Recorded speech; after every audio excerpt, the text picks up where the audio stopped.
Okay, we are live. All right, good morning and welcome to the House Committee on Environment. This morning, we're going to continue learning about continue our conversations about water quality and learn about the Functioning Floodplain Initiative from the Agency of Natural Resources. Welcome, Stacy Pomeroy. Thank you very much for having us today. My name is Stacy Pomeroy. I am a river scientist. I lead our physical river science section of Vermont Agency of Natural Resources Rivers Program. I have a presentation this morning to share with you.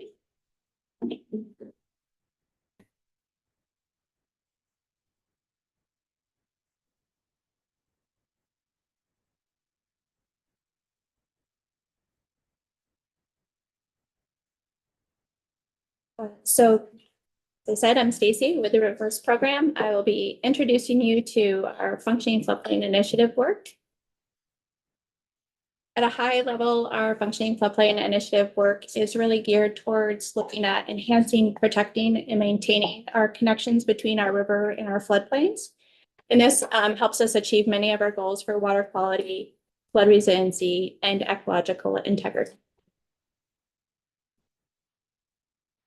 This is important because as we lose connection between our river and our floodplains, it oftentimes is asking our rivers to hold more water in them. This can create more power in the channel, and it makes the channels more sensitive to channel adjustments. It also leads to areas where we lose the integrity of our streams during our floods, creating more impacts during those flooding events.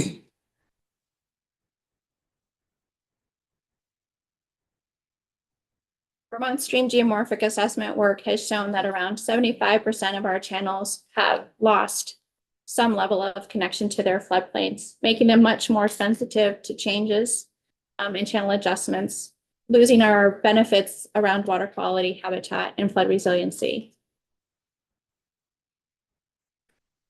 It takes many strategies for us to achieve functioning floodplains in rivers that are in good condition through corridor planning, protection, restoration, and our regulatory. I'd like to share with you some examples of some of the work that's happening towards meeting our objectives through the Functioning Floodplain Initiative. Vermont has the opportunity to do river corridor and wetland easements. These are key strategy and ways that we can protect areas in perpetuity to provide us benefits around flood resiliency, water quality, and habitat, because it provides us areas where floodwaters can be stored, sediment and nutrients can be stored, and channel adjustments can happen without creating conflict to adjoining land use areas. The Vermont Rivers Program oversees funding for the River Corridor and Wetland Easement Program. To date, we've closed on over 118 corridor projects across the state. This covers around 2,808 acres of land in the corridors and around 70 miles of stream that they join. We continue to see benefits towards protecting our floodplains, towards flood resiliency. Recently, well, I guess it's been a couple of years, FEMA has, as part of their mitigation and their benefit cost analysis, the ability to look at environmental benefits. So the more that we're able to indicate environmental benefits at the project, such as an encroachment removal, we're able to utilize the environmental benefits towards that cost benefit analysis. And it's helped many projects be able to be funded through the FEMA, kind of helping them meet that BCA better. Encroachment removal can also help areas such as our people at be less risk because we can move them out of those areas. And it provides areas where we can do restoration projects to meet other objectives and goals. We've also seen a lot of work towards barrier removal and upgrades, removing older dams that are no longer in use and upgrading undersized culverts can help us ensure that our streams have the ability to transport water, sediment, and debris in an efficient way. And it reduces the opportunity for those areas such as an undersized culvert to be plugged during a storm and creating additional flood risk. So we see many of these projects helping move towards those improvements. We've also seen a number of process-based and wood restoration strategies. Historically, wood has not been seen as a benefit in the stream, and in many instances is seen as a conflict and has been removed. However, what we have seen across the US and with Vermont Fish and Wildlife is that wood addition is an important part of our streams for providing floodplain access, trapping sediment and nutrients in upper portions of the watershed, and providing important habitat features.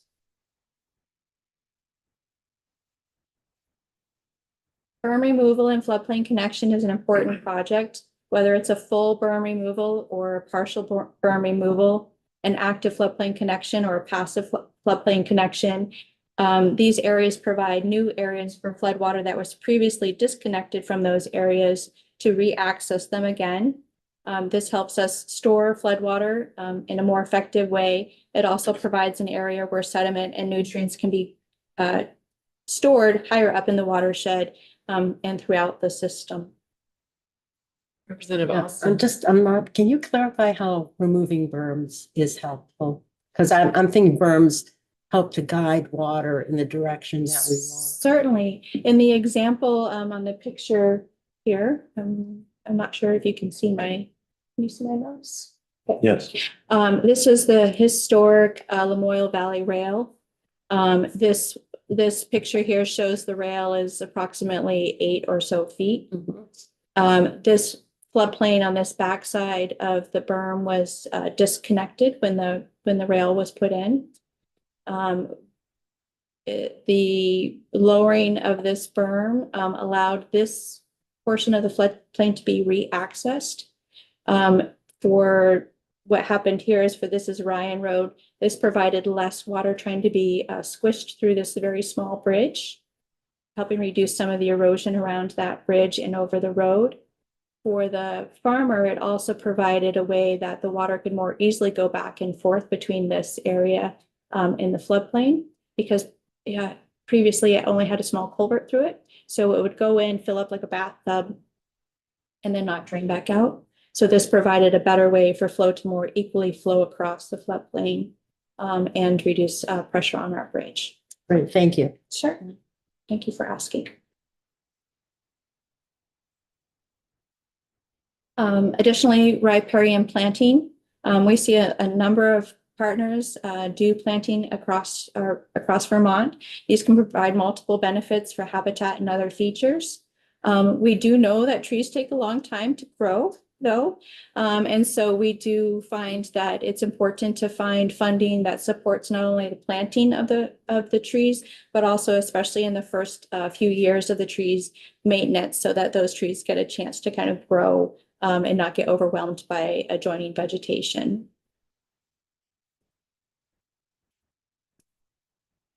We also see that through municipal bylaws, state permitting, Act 250, Section 248, and many of the legislative acts that have been passed after significant floods provide additional ways for rivers and floodplains to be protected, or land use considerations that support the functioning floodplain initiative, identifying areas where it's important to reduce infrastructure conflicts, maintain our corridors and floodplains through active review of the projects, and making sure that in the best way, if a project does happen, it's reduced risk that as much as we can through that effort.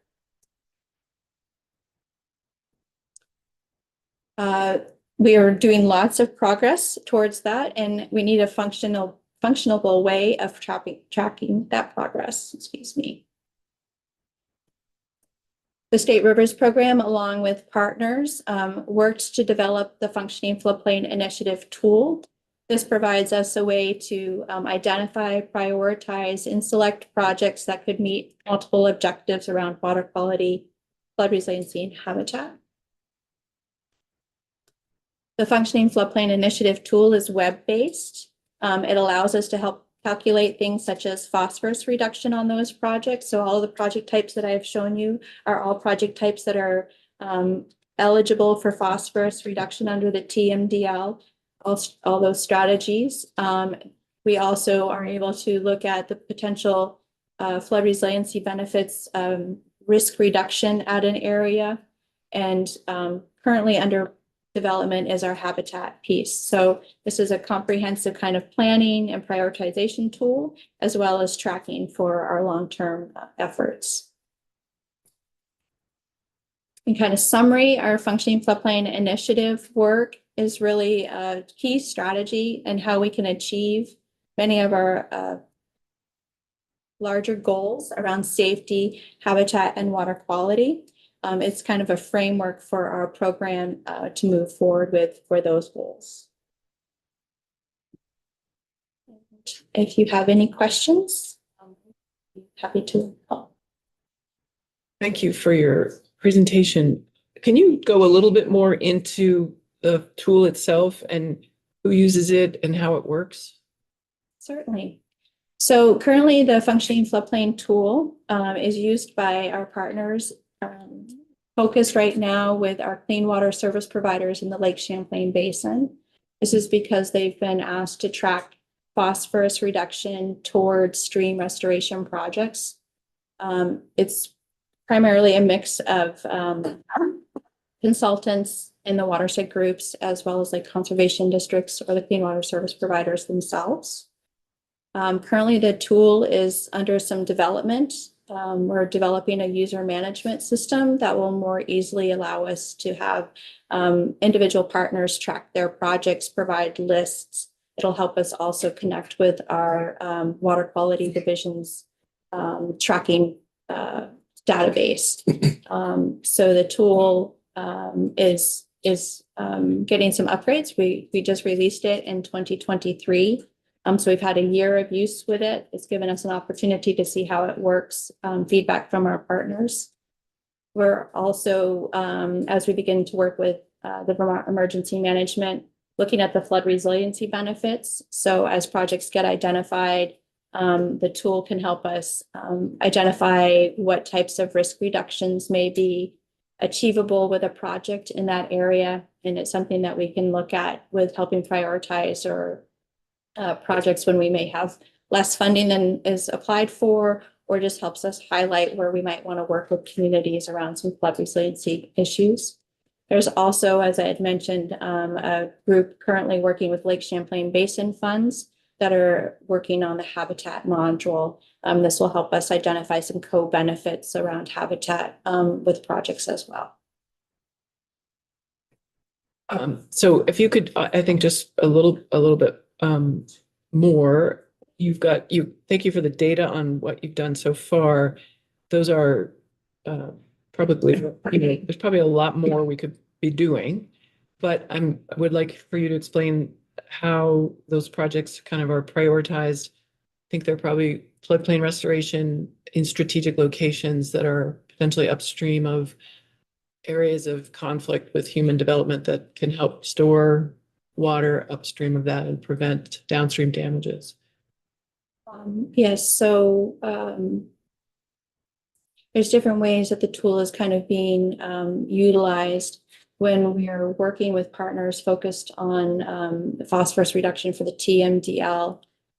Those are often focused in areas across the watershed where partners may see the highest phosphorus load allocation in a stretch of stream, and the types of projects that are highlighted for having high phosphorus types of reduction.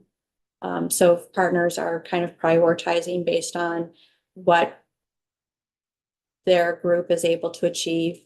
So we have a number of partners looking at culvert removal or upsizing, several groups looking at berm removal. For the resiliency piece that you'd asked about, our program is just beginning to kind of start to work with some of the Rivers Initiative work that's happening that's identifying areas upstream of communities or type of floodplain restoration projects. the tool will be used in those instances as a way to kind of support where we see additional benefits that we can highlight and why we may want to prioritize one area over another if we need funding resources or the strategies in place. So we haven't fully utilized that aspect of the tool at this time. Representative Tagliavini. Going back to slides number 9 and 10. It says encroachment removal, and looking at the picture, if you could just give me an idea what the definition of an encroachment is. Certainly. So the way that the Rivers program has looked at encroachments are infrastructure or other land uses that reduce the ability of the stream to adjust in areas where it needs to. So typically, it may be hard infrastructure or such as a road, transportation, or home development areas. In some instances, it could be ag land use as well. So that often falls into our corridor easement program because we're not moving a structural type of encroachment. It's more of a land use encroachment. So could, like in this picture, the home be considered an encroachment Yes. and be targeted for removal? Yeah, so over the last, so when we look at buyouts of homes that may have been affected, such as this one through flooding, the ability to remove that home or that encroachment into the stream area where the stream would like to move provides us a way to have area where floodplain restoration could happen. And in many instances, it's trying to really reduce the risk of having people in harm's way. Okay, I'm just trying to wrap my head around this for a minute. Okay. Yes. One of the very first slides, it showed a diagram. I think we've seen these diagrams before. Slide 3 of 20, where it shows the stream and the floodplain. Sorry, my stream at my floodplain. That one. This one, yes. Okay, there have been 2 successive years where we've had flooding in both Barry and Montpelier. Can you please tell me where a lot of the homes and businesses just in the city of Barry would be placed in, let's see, in the center diagram and the stage 1 and stage 2, where would most of those show? If we were showing the river and some of the homes, businesses, and roads that are existing in Barry right now.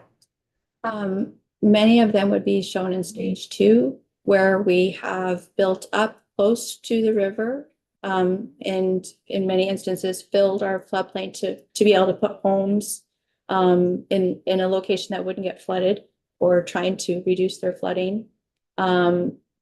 Barry has less berms necessarily but we've kind of squeezed the channel to ask now. In most floods, we'd like the water to stay in the channel.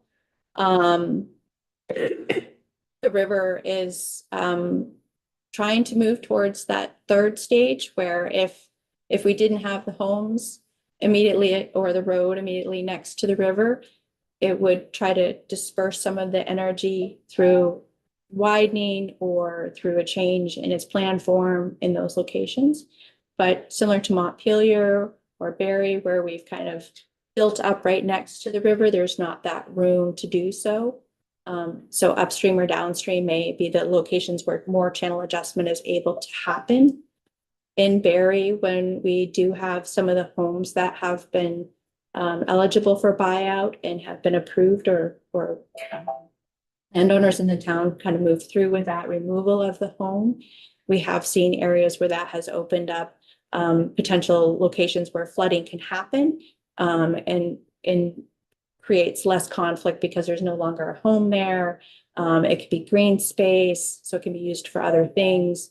Some channel erosion might be able to happen without it creating an immediate need to stop the erosion. Does that help? Yeah, I'm just trying to figure out if in the master plan, there's a plan to actually relocate large areas of some of the larger municipalities or like sections of city of Barry or Montpelier? Or is it solely on trying to find, like you said, places upstream and downstream to create storage? I believe that it's really all three. They are looking at areas within the community where there are currently homes that if they go through the buyout process, may open green space that is more able to be utilized as floodplain within the downtown area. And an example where we've seen this work well is in Northfield. After Tropical Storm Irene, on Water Street, there were, I believe, 12 homes. There were many homes flooded, but there were 12 homes in a small neighborhood that chose to take the buyout. Those homes, when they were removed, allowed for, I believe it was a 3 or 4 acre parcel to be created into a floodplain. It was partially lowered. This reduced the flood heights in the remaining surrounding area during more common floods, so like the 10 to 50-year flood. It also provided an area where sediment and debris storage could happen and not be in the middle of a neighborhood. And that area also has become now a community park. So it could happen. There's some discussion in Montpelier near the river where the Vermont River Conservancy is working to make like potentially a small park in floodplain area. Sometimes they're very narrow floodplains, but each little part helps. So we can look at the broader large floodplains where we can try to do protection upstream and downstream of a community, but even within the developed areas, we can find small pockets that can also provide those floodplain functions.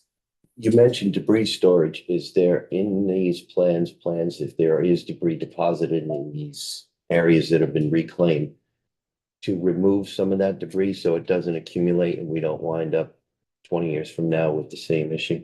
So it'll be a mix in specific kind of to that site. What we saw in Northfield was the sediment came on. There was some large wood also that came onto the floodplain. Some of that was removed. Some of the wood, some of the sediment was such that they just reseeded it and planted it. But the community does have kind of a management plan. If it got to this type of level, then there's strategies to help kind of remove or reduce. So there are those types of management plans that can come along when we have, especially in a more urban setting where you might need to do management. In some of our areas upstream or downstream, a wide open floodplain, we would likely not have to do management. But there's always an evaluation of risk and concerns that can get triggered to help kind of make those decisions. Thank you. Certainly, thanks. Thank you for your presentation.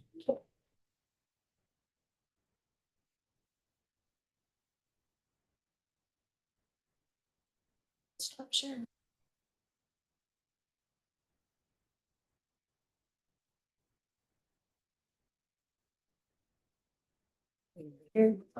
Yes. I should be. Yes. We'll know soon if you're not. I know. The echoing sound of. Yeah. Well, thank you for having me. My name is Rebecca Pfeiffer. I lead our River Corridor and Floodplain Protection Program at the Agency of Natural Resources. So we're at time now. I'm not sure how long you'd want me to aim for, since I think. We have till noon. I mean, Okay. Okay, so I will not speed through. But I might shorten. Well, it's funny, this is a question I was just gonna ask about. So Stacy spoke a bit about rivers and how they change and move across Vermont, some of the different management strategies that we use. I hope today hits what you were hoping to cover. I'm going to speak a little bit about our overall floodplain management, flood hazard management approach at the state of Vermont. right now we're not in slide view. I don't know if you can do that and still see your notes. Some people. Oh, that's okay. I'm like I tend not to read notes because then I find that I get too focused. So as I mentioned, for the record, my name is Rebecca Pfeiffer, and I'm also the Vermont National Flood Insurance Program Coordinator. So I'm going to speak a little bit about floodplain management, about the National Flood Insurance Program. It's kind of the framework that a lot of communities kind of become part of the conversation around floodplain management and flood hazards.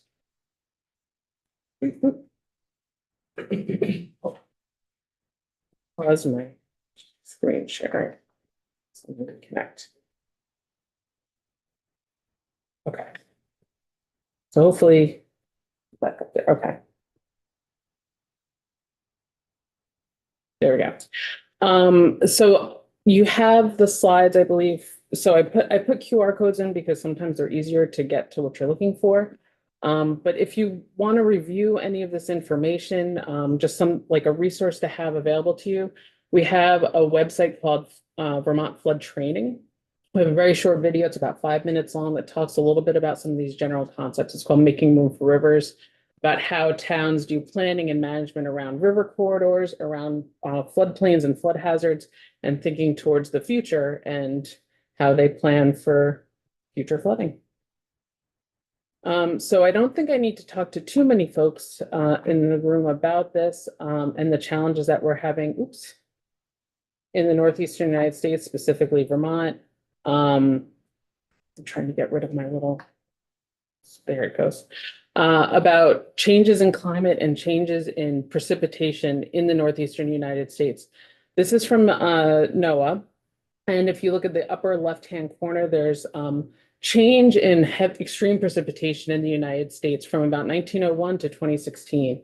You'll see the Northeast is one of the areas that's had higher changes in extreme precipitation. But when we look at a more recent snapshot in time from about 1958 to 2016, you can see the Northeastern United States is like the largest acceleration in extreme precipitation.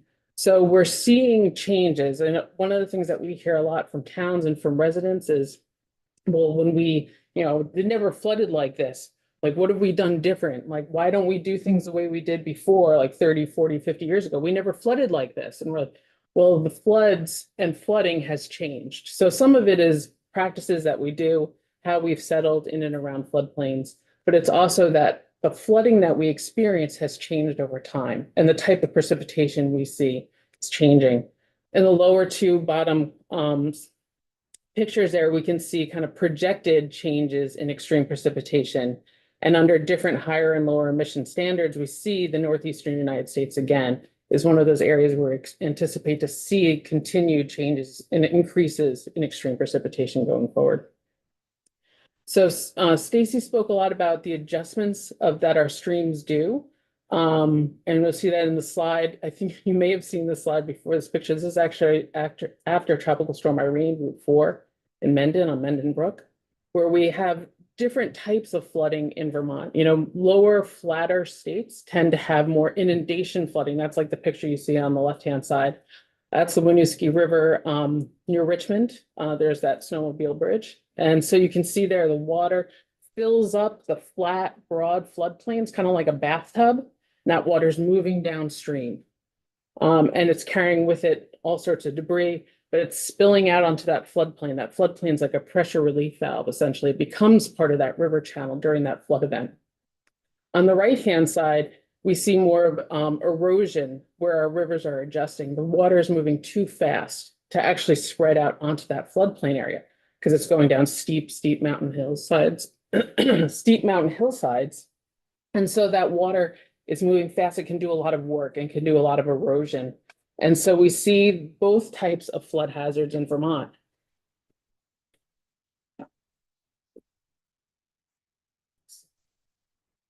Oh, there we go. We don't have time to watch it today, but I'd encourage you, if you haven't already seen it or experienced it in the communities that you represent.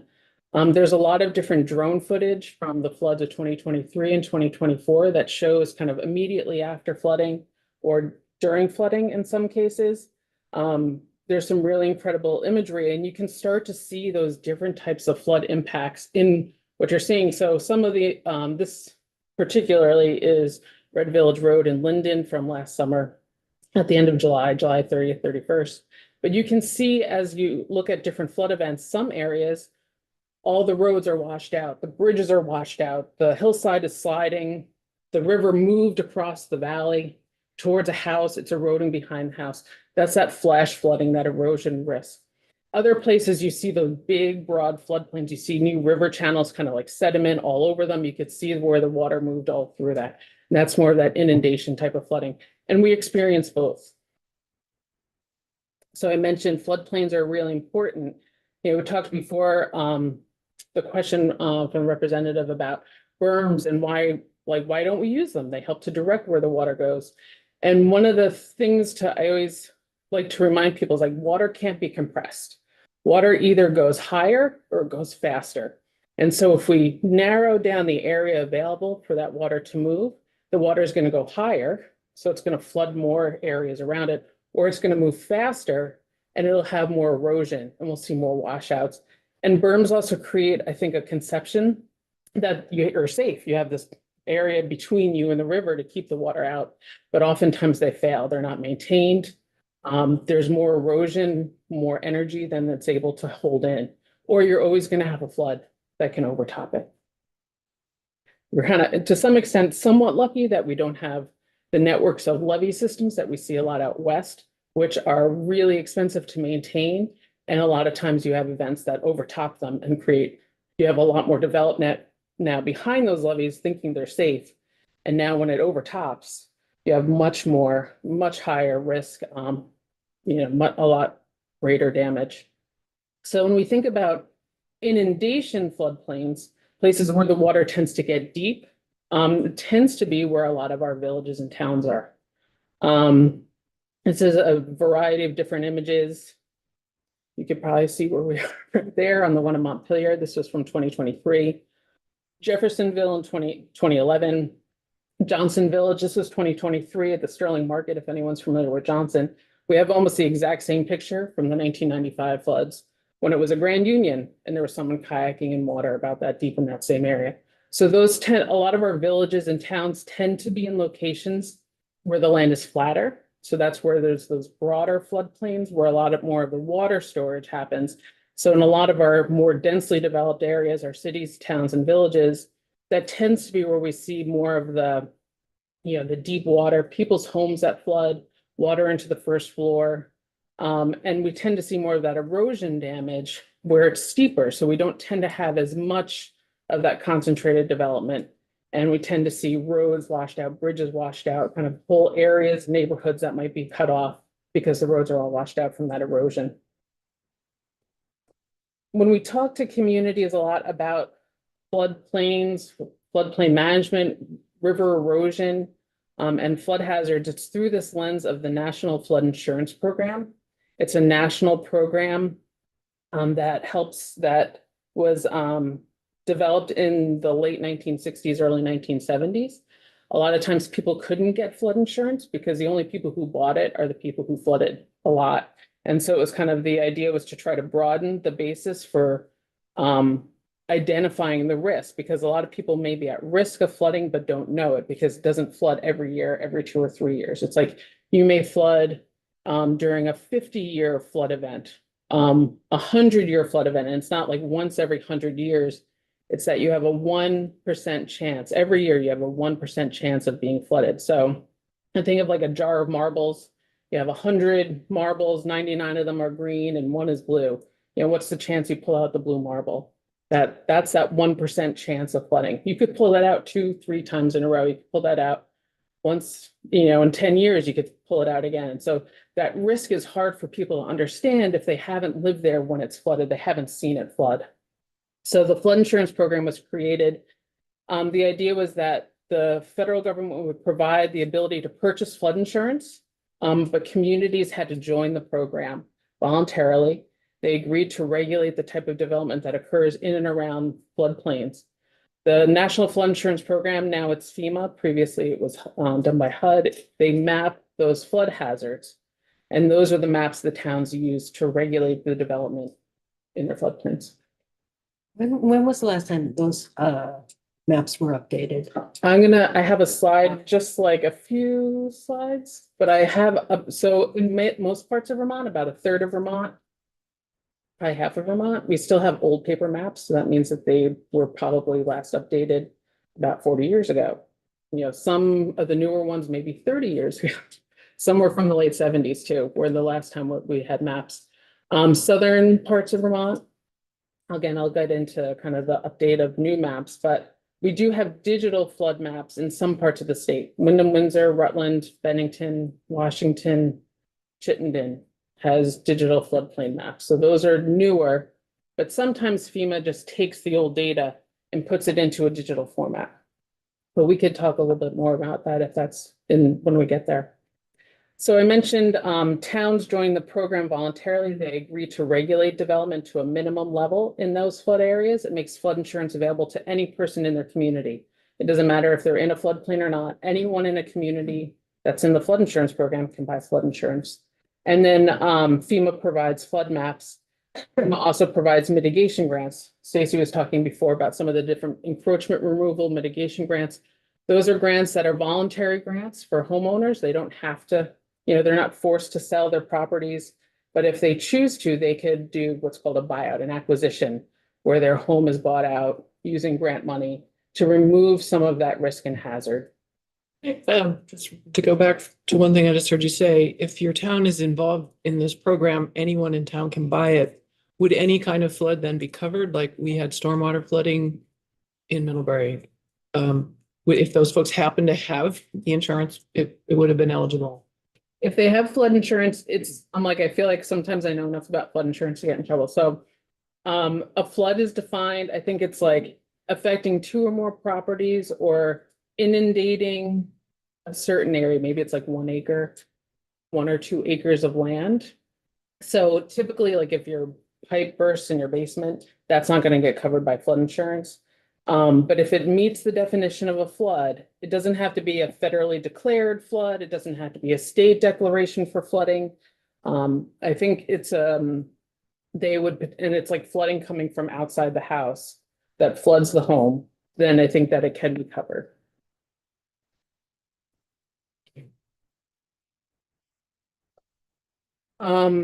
So I wanted to just touch one of the roles of our program, you know, is really trying to help provide a lot of technical support to communities. Individual communities join the flood insurance program, and they're required to adopt flood regulations. Implementing them means issuing permits, and then they have to also do enforcement.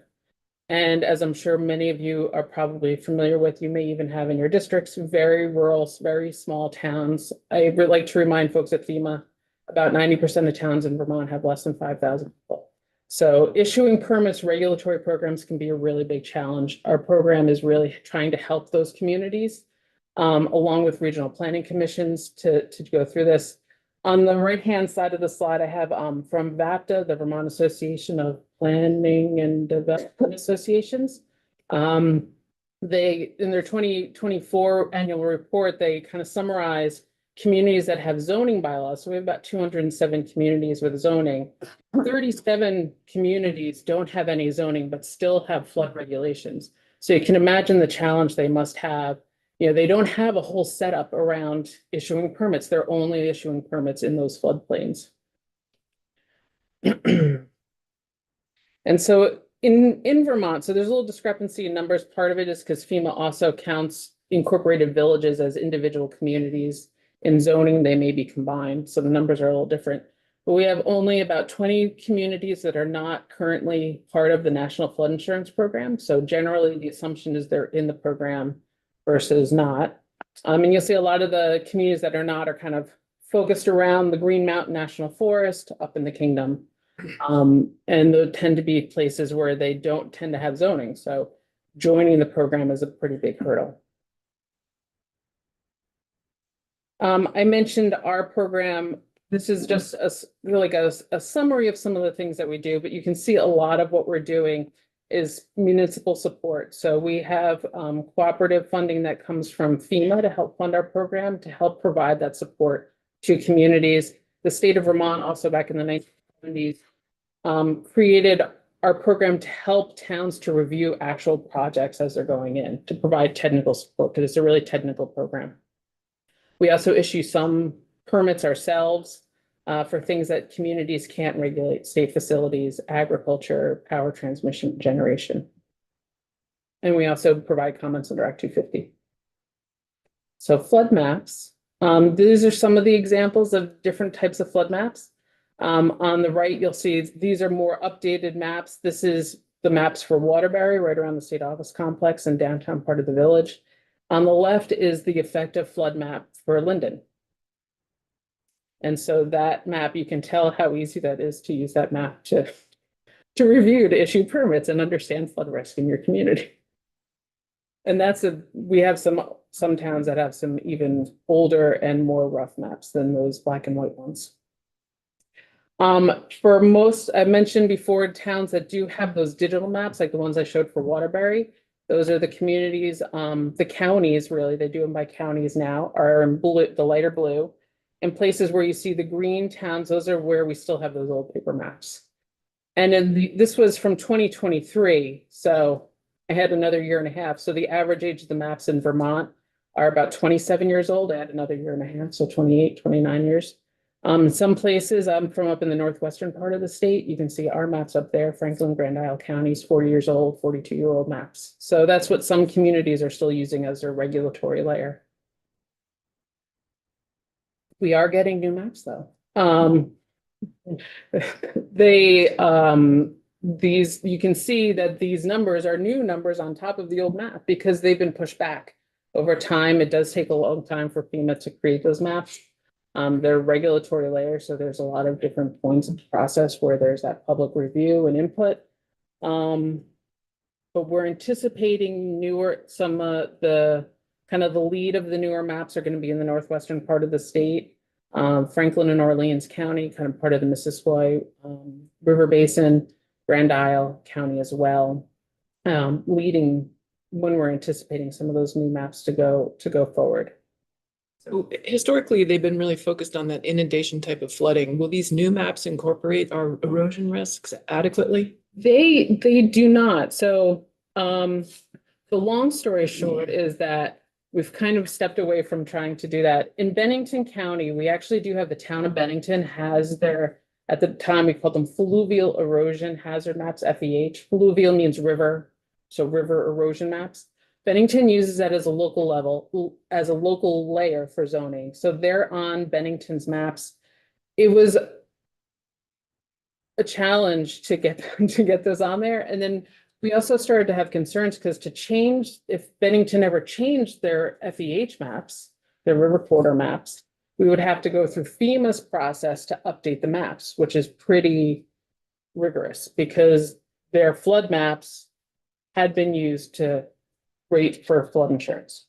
And so we really stepped away from trying to incorporate our data that we do at the Agency of Natural Resources river corridor mapping onto the FEMA maps, because we're basically stepping into their arena to try, play by their rules, basically, of how maps are updated, how we get that information on there.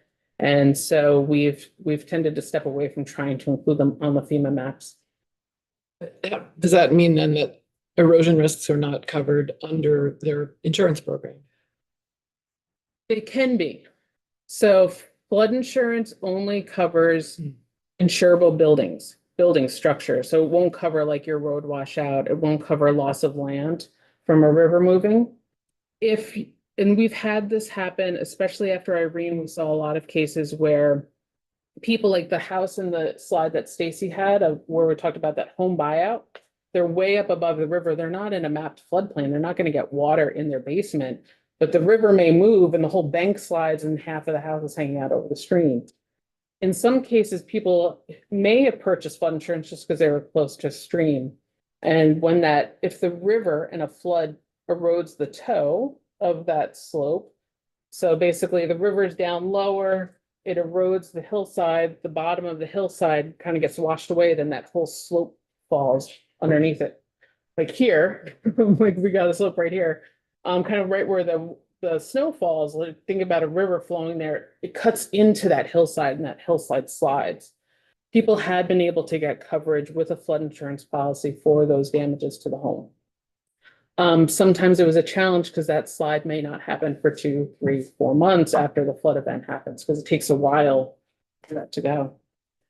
Typically what we've seen is that people who are subject to more of that erosion hazard or where the land slides, they typically may look at an acquisition, a buyout, using a different part of FEMA's mitigation program, using landslide analysis. So that's the hazard that we've typically worked on. We've tried for a lot of years to work with FEMA at incorporating our river corridor information for not so much flood insurance, but how do we honor, buyouts and mitigation projects to make those more easily eligible to be able to go under FEMA's mitigation programs. We haven't had a lot of traction. We've worked with a bunch of different partners. I think we've tried to find some creative workarounds. So the landslide hazard's been one that's been pretty successful. So as I mentioned, the flood insurance program is what most towns in Vermont are using to look at flood maps and to think about flood regulations. And we see that as an opportunity to have that first step, kind of like dip the toe in the water to make contact with towns to talk about their bigger, larger flood hazard management, flood hazard standards. So in a lot of our towns, we recommend what we call no adverse impact standards. The idea is that we're trying to make sure that new development doesn't come into a community in a place that would detrimentally impact the people who are already there. So when you fill a floodplain in, or think about berms, you're cutting off area that would be there to store floodwater or to help the floodwater move across the floodplain. And it may make the flooding worse for the neighbors. And so we're trying to really promote the idea is that we don't want to have new development put people who are already in floodplains at greater risk. And from an erosion standpoint, the idea where the river's moving, we don't want to put new development right on top of that river that they're going to be fighting that riverbank erosion, just a few years after they put a development in. We have a subdivision in a town, and like Stacy knows exactly which one I'm talking about, where those houses are like 3, 4 years old, and the river is moving and washing out their septic system. It's like a community septic system. And now they're struggling to try to figure out, how do we figure this out? How do we, what are our options now? We have a brand new house. We just paid a lot of money to get built, and we're already in this conflict point. So we've been trying to work with towns at creating these river corridor standards at the local level to try to avoid those new conflicts. And in downtown developed areas, the idea is like, we're not going to pick up all of downtown and move it to allow the river to move everywhere, but how do we try to make sure we're not getting closer to the river? Again, trying to avoid that conflict where you put something in and then 2, 3 years down the line, they're immediately they're like fighting that movement of the river. So we know rivers don't move straight. Rivers move like kind of like a corkscrew movement. So they want to move and meander. And so in floodplain areas, so again, where we get the water that floods out onto the floodplain kind of higher, deeper floodwater, there's some technical pieces in here. I was going to take some of the technical parts out, but I thought it could be helpful to refer back to if anyone was interested in it. We're really, again, trying to make sure we're not going to make flooding worse for people who are already there. And we're trying to avoid losing flood storage, flood conveyance, that area to help move the water downstream. And then for areas where we have homes, or maybe in our downtown village areas where we're developed, how do we better protect the structures and buildings that are there? Just a pause, because I'm a little dismayed at learning that there's 3-year-old houses out there which were built, presumably after all these lessons learned. What are we doing to stop that? And I appreciate referring to don't increase the risk for the folks who are already there, but let's not put more people in harm's way. What are we doing to not allow those things to happen? I did bring some slides from Act 121. I wasn't going to go into it. So last year, the legislature passed Act 121, the Flood Safety Act, which called for the establishment of a statewide river corridor permitting program. And that is the idea. So at this point right now, towns town by town decides if they want to adopt river corridor standards. We have about 50 communities in the state who regulate the development in those river corridor areas. If it goes through Act 250, we comment under that process to the board, to the district commission. So we would comment on both that erosion risk, and on floodplains. There's developers out there who are still building in these places. Because that community doesn't have river corridor standards. And so that's the hole that I think Act 121 was looking to Yes, plug. absolutely. But also those maps are available on the ANR They are. atlas everywhere, They are, regardless of the regulatory environment that we find ourselves in. yeah. North. What was the term you just used? That the towns don't have River corridor bylaws. Okay. bylaws, so that's separate from zoning and, It's kind of an overlay. Some towns, they use it, like we have it in East Middlebury on the Middlebury River. We have a fluvial erosion hazard zone that we adopted. But it's 50 towns. And it is exactly, I just wanted the committee to be very aware of the Flood Safety Act and why we needed to pass it. But also just that common sense is not prevailing regardless of where we are in the regulatory frame. Yeah. only 50 towns have that right now. Well, the idea was we would go town by town, but the reason now that we've gone to the state level of regulation is that the towns were not, for various reasons, it's a lot to be able to adopt and enforce, so we need to do something more. Yeah, I think what we had, I can talk about it as much as you want not, but, previous to this, we'd really been trying to do incentives to have towns join or to adopt river corridor standards. So the idea, there's the Emergency Relief and Assistance Fund, ERAF.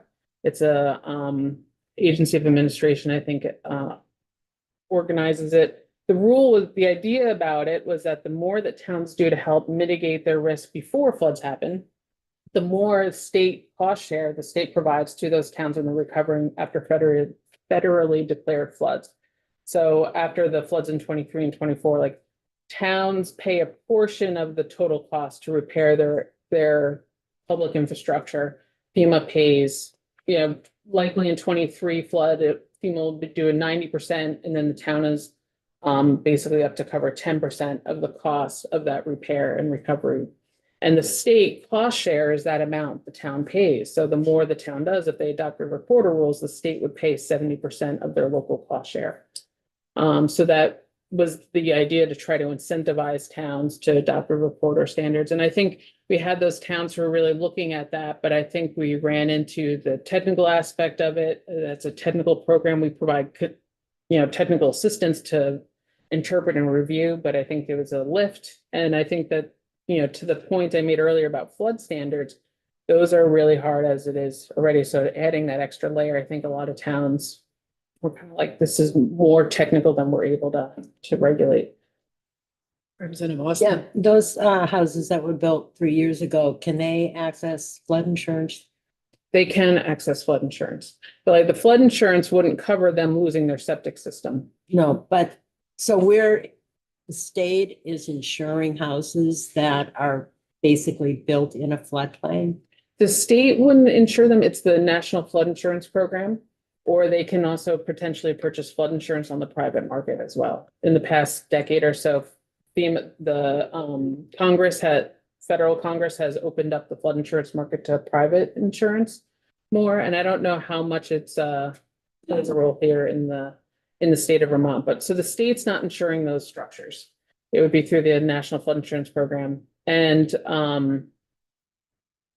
the flood insurance may cover the potential loss of those homes, but again, it would have to be tied to that flood event, and they wouldn't have coverage for like loss of part of their property or their septic system, their community septic system.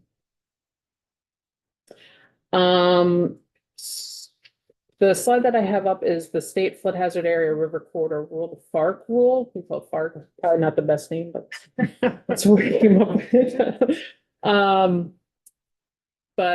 So again, this is the thing, the areas that towns can't regulate by municipal zoning law. So we regulate them to make sure that the state of Vermont remains eligible for flood insurance. So FEMA basically says, we don't care if it's the town who regulates different things in floodplains, or the state does it, but someone has to regulate development that goes in floodplains. And so for anything that is power generation or power transmission, accepted agriculture or silvicultural practices, and for state facilities, we issue permits for development in floodplain, and we use that river corridor standard in those instances as well, and is really a basis probably for where, you know, that statewide river corridor rule will be under this FARC rule. It'll be expanded. We also use that no adverse impact approach when we talk to communities about flood resilient community planning. So I think to your point, Chair Sheldon, about those river corridor maps are available for all towns to view. And we're always working with the regional planning commissions to bring those maps to the town through their planning process. Under state law, under the municipal plan, regional plans, they're required to look at flood resilience. And so bringing that into that conversation of making sure we're not making things worse for people that are there, and how do we avoid the hazards for new development going in. And so this was created, the EPA partnered with the Agency of Commerce and Community Development after Tropical Storm Irene and came up with a smart growth planning, flood resilient planning checklist and worksheet. And this image is from that. And I think it really helps to summarize those key points. In upland areas, how do we manage to keep that water in those uplands better, to sink it into the ground so that it has less, there's not as much water going downstream? How do we avoid areas like floodplains and river corridors where there's not a lot of development already?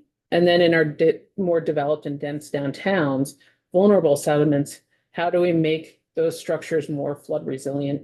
But again, trying to keep new development out of floodplains and river corridors where we don't already have commitments. I keep doing this. I'm almost done here. I wanted to highlight some of the other work that we've done. We've partnered with UVM and CVOEOs, Champlain Valley Office of Economic Opportunity, to do work around manufactured home communities. So in 2023, we partnered with them to map flood hazards in all the different manufactured home communities in the state of Vermont. And then that was published about 2 or 3 weeks before the 2023 floods, where we had some really significant flood damages to several different manufactured home communities. Right now, we're also partnering with them again using EPA funding to look at basically doing mitigation planning in some parks that are in the Champlain Basin. So trying to think about, especially for parks that are really at a great flood risk, what is the plan like after? Are there places where you can maybe relocate units within the park to more flood safe locations? Do the homes need to be considered, like, do you need to consider elevating them higher? How can people recover quicker? And what are some of the different resources that are available? Because flooding and recovery in manufactured home communities tends to be different than people in single family homes, apartment buildings, just by the nature of ownership of land versus homes and a lot of other complex relationships. And so I borrowed this slide from Stephanie Smith, who's our state hazard mitigation coordinator, but I think it really speaks, looking at all these pieces together in the face of climate change. How do we make Vermont be able to recover stronger, plan for a stronger future, so we're not putting investments and money into places that we know are hazard areas? And how do we recover in a more resilient way? So thank you for your time. Thank you for your presentation, for both of you. Representative Austin. My understanding is that Vermont has spent like $1 billion, over $1 billion, for flood restoration. Now, is that pretty accurate? I don't know, but I could get back to you. Okay. And I don't know if Stacy did, but we can get that. That'd be get back great. to you. Thank you.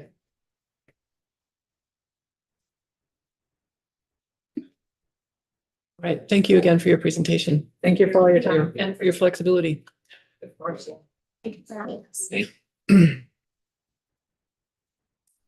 All right, members, I guess that completes our scheduled agenda items.